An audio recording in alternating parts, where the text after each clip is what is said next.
இருப்பதை விட சாணக்கியனாய் இருப்பது அவசியம் என இன்றளவும் நடைமுறையில் பேசுவதுண்டு. வீரத்தை விட அறிவை கொண்டு சாம்ராஜ்யத்தை உருவாக்கவும் முடியும், சாம்ராஜ்யத்தை அழித்து விடவும் முடியும் என தனது ராஜதந்திரத்தால் செய்து காட்டியவர்தான் சாணக்கியர். அரசியல், பொருளாதாரம், வாழ்வியல் என அனைத்தையும் கற்று பல்கலைக்கழகத்தில் பண்டிதர் பட்டம் பெற்றார். தனக்கு ஏற்ற பதவி வேண்டும் என்று பதவி உதவியை பெற நந்த வம்ச அரசவைக்கு சென்றார். அரசர் அவரின் தோற்றத்தை கண்டு ஏளனம் செய்தார்.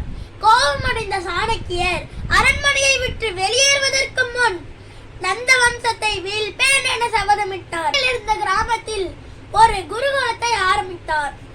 சிறுவனை கண்டார்.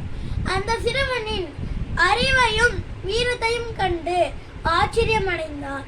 அவனை பற்றி தகவலை விசாரித்து அவனின் தாயிடம் வளர்க்கும் பொறுப்பு தனக்கு தருமாறு கேட்டார்.